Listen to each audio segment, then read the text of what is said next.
Survei yang dilakukan Carta Politika mengungkap bahwa Gubernur Jawa Tengah Ganjar Pranowo memiliki irisan dukungan untuk Pilpres 2024 dengan lumbung suara Presiden RI Joko Widodo pada 2019 lalu.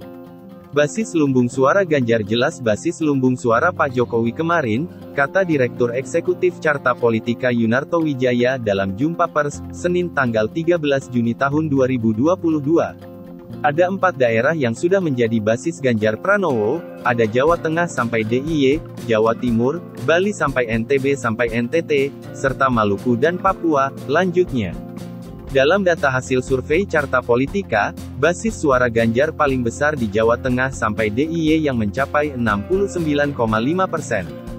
Di Bali, NTB, NTT, dukungan bagi Ganjar tembus 48,3%, sedangkan di Jawa Timur jumlahnya 35,3%.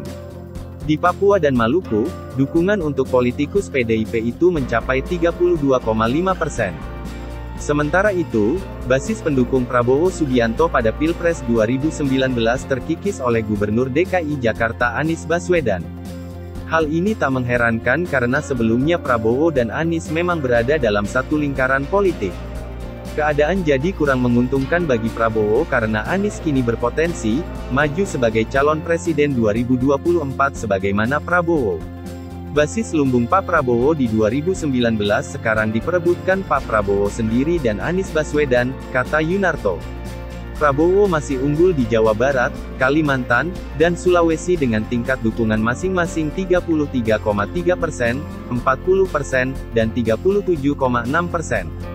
Akan tetapi, di wilayah-wilayah itu, Anies menguntit di posisi kedua dengan tingkat dukungan 17,6%, 21,5%, dan 20%. Anies bahkan berhasil memperoleh tingkat dukungan tertinggi ketimbang Prabowo dan Ganjar di Jakarta dan Banten 38% dan Sumatera 28,8%. Di Jakarta Banten, Prabowo ada di posisi kedua masih 22%. Begitu pula di Sumatera, Prabowo juga urutan kedua dengan 25,6% dukungan. Sebagai informasi, survei Carta Politika dilakukan pada tanggal 25 Mei hingga tanggal 2 Juni tahun 2022 melalui wawancara tatap muka secara langsung dengan menggunakan kuesioner terstruktur. Jumlah sampel sebanyak 1.200 responden yang tersebar di 34 provinsi. Metodologi yang digunakan adalah metode acak bertingkat atau multi-stage random sampling dengan margin of error lebih kurang 2,83% pada tingkat kepercayaan 95%.